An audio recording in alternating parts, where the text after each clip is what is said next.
Ce qui fait qu'on a transformé même nos habitudes alimentaires. Aujourd'hui, les Sénégalais pensent que c'est leur culture de manger du riz, alors que c'est une fabrication du colonialisme. Ce n'était pas notre culture du tout. C'est tout à fait récent que notre culture soit le riz. D'ailleurs, en passant, la lutte avec frappe aussi est une invention du colonialisme. Vous savez, c'était un colon particulièrement terrifiant qui aimait beaucoup faire se battre entre eux et les Africains, et il trouvait que la lutte n'était pas suffisant. Il fallait épicer cela en leur demandant d'échanger des coups de poing nus, et aujourd'hui nous disons que c'est notre tradition. Enfin, les traditions se fabriquent. Nous avons un système scolaire que nous avons hérité de la colonisation. La colonisation a créé l'école au Sénégal et dans les pays africains parce que cette école devait former les agents pour cette colonisation, c'est-à-dire les auxiliaires de l'administration. Et donc nous avons été à l'école avec cette culture qui consiste à dire « j'acquiers mes diplômes et je finis fonctionnaire ». Nous avons une mentalité de fonctionnaire. L'État va nous employer. Un jeune qui sort de l'université et qui est employé par le système fédéral américain, il considère que c'est un échec, que c'est une perte de temps. Il peut commencer à la rigueur en travaillant pour l'État américain, en enseignant par exemple, en étant pour Teach for America, mais son plan de carrière, c'est de partir de là le plus vite possible pour se mettre à entreprendre et pour créer sa propre affaire et faire ce développement. C'est donc une mentalité qui est radicalement différente. Et pourtant, ces jeunes-là, effectivement, vous avez raison de dire, il n'y a aucune différence entre eux et nous. Je dis nous parce que j'ai été moi-même élève ici. Nous sommes même, nous autres Sénégalais et nous autres et Français, parce que nous avons hérité du système français, en principe, nous sommes même plus forts qu'eux. Notre système est tellement exigeant qu'à niveau égal, après le bac et dans les toutes premières années de l'université, nous sommes plus forts que les Américains. Mais très rapidement, ils deviennent infiniment plus forts que nous, précisément à cause de cet état d'esprit. Ça change radicalement. Un Français qui sort des classes préparatoires, vous le menez dans une université américaine, il plane sur tout le monde.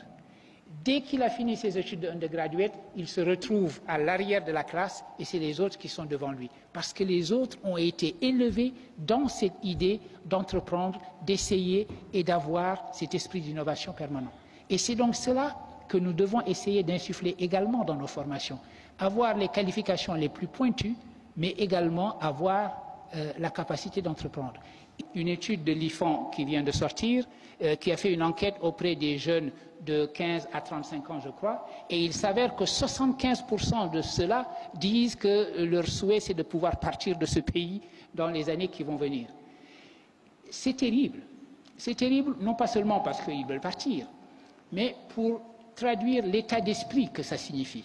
Ce que cela signifie, c'est que vous avez une population qui est atteinte dans sa capacité d'initiative elle-même. Être atteint dans son corps, c'est grave, c'est suffisamment grave. Mais être atteint dans sa capacité de réagir à ce qui vous arrive, c'est pire. Et c'est ce que disait quelqu'un comme Aimé Césaire dans les années 56. Ce qu'il reprochait à la colonisation, c'était moins d'avoir occupé nos pays que d'avoir, dit-il, créé une crise de l'initiative. Et la vraie réponse à la colonisation, ce n'était pas seulement la décolonisation pour lui, c'était également l'idée de reprendre l'initiative et d'avoir l'impression qu'en bonne prospective, l'avenir est quelque chose que nous pouvons nous-mêmes forger de nos propres mains. Et c'est cette idée qu'il s'agit de restituer à notre jeunesse. Et ici, Léopold Sédar Senghor va jouer également. Senghor va s'opposer de toutes ses forces pendant très longtemps à ce qu'il appelle la balkanisation, c'est-à-dire la fragmentation de l'Afrique. Vous le savez, vous l'avez lu dans vos livres d'histoire, à un moment donné, la France a trouvé que l'organisation la plus rationnelle de ses propres colonies, c'était de les regrouper en fédérations, deux grandes fédérations. La fédération de l'AEF, l'Afrique équatoriale française, et la fédération de l'AOF, l'Afrique occidentale française. Mais voilà que le moment où les indépendances commencent à se dessiner, la France décide que si elle décolonise, elle va décoloniser morceau par morceau. Elle va décoloniser les territoires de manière séparée et non pas la fédération. Senghor s'opposera de toutes ses forces contre cela. On dit que Senghor a été très tiède vis-à-vis de l'indépendance, qu'il n'était pas assez revendicatif. Vous savez, quand on y réfléchit, mais c'est une discussion que l'on peut avoir, quand on y réfléchit et qu'on lit attentivement les textes de Senghor, on se rend compte d'une chose. Dès 1946, il avait déjà parlé de l'indépendance. Il savait qu'elle était inéluctable. Après la Deuxième Guerre mondiale, il était clair que les craquements du système colonial allaient conduire vers les décolonisations. Il était donc clair qu'à un horizon plus ou moins éloigné, les indépendances allaient s'effectuer. Dès lors, ce n'était plus la priorité pour Senghor d'être indépendant en 56, en 58, en 60 ou en 62. La priorité pour lui était d'y aller ensemble. C'est-à-dire que dans le couple émancipation-unité, il fallait pour lui mettre l'accent sur le concept d'unité et l'émancipation, de toute façon, se ferait. Comme le disait Nkrumah, paraphrasant la Bible d'ailleurs, prenez le royaume politique et le reste vous sera donné de surcroît. C'est-à-dire, commencez par réaliser votre unité et l'indépendance elle-même viendra. Et c'est la raison pour laquelle Senghor a considéré comme un grand échec les indépendances séparées des pays africains. Les paramètres sont comme la langue d'Ésope. Ce qui pose un problème, c'est également un atout. Aujourd'hui, l'Afrique a un problème avec sa population, a un problème avec sa jeunesse. Ça veut dire que vous avez une jeunesse extrêmement importante et il faut lui trouver du travail et cela ne va pas de soi. Donc vous pouvez considérer que cette jeunesse est un poids. Mais également, cette jeunesse est un atout extraordinaire si vous regardez la démographie, non plus seulement localement, mais sur le plan mondial. Et que vous vous dites que les gisements, les grands gisements de développement démographique et de développement de créativité et de développement d'une jeunesse entreprenante, etc., se trouvent en Afrique. Donc nos problèmes sont également, d'une certaine façon, aussi nos solutions. Les germes de changement nous disent que les choses sont en train d'aller mieux. Les germes de changement et la projection nous disent que les choses vont aller en principe, de mieux en mieux.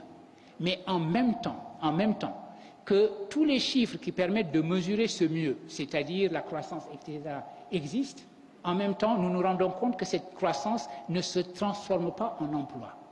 Et donc, vous avez la situation paradoxale où la jeunesse africaine est à la fois l'atout le plus important de ce continent, étant donné les germes de changement, et c'est une jeunesse qui ne croit pas elle-même en son propre futur ici.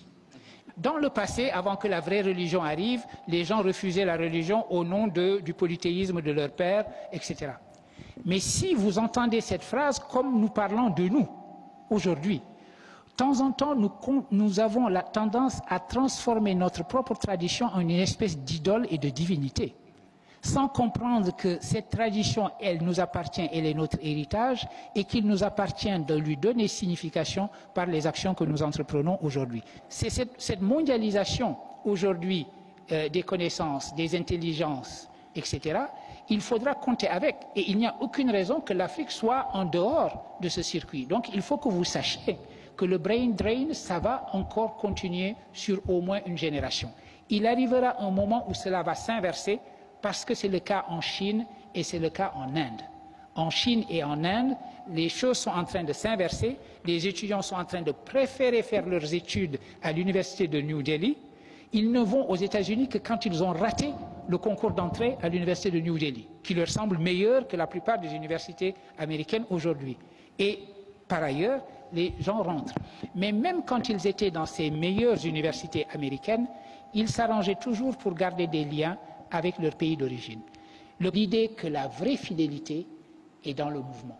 La fidélité à notre tradition, à notre pensée et à qui nous sommes sera réelle si nos actions nous sont dictées non pas par cette tradition, mais par le futur que nous souhaitons. Et c'est sur cette idée-là que je comptais terminer mon propos. Je vous remercie infiniment de l'avoir écouté.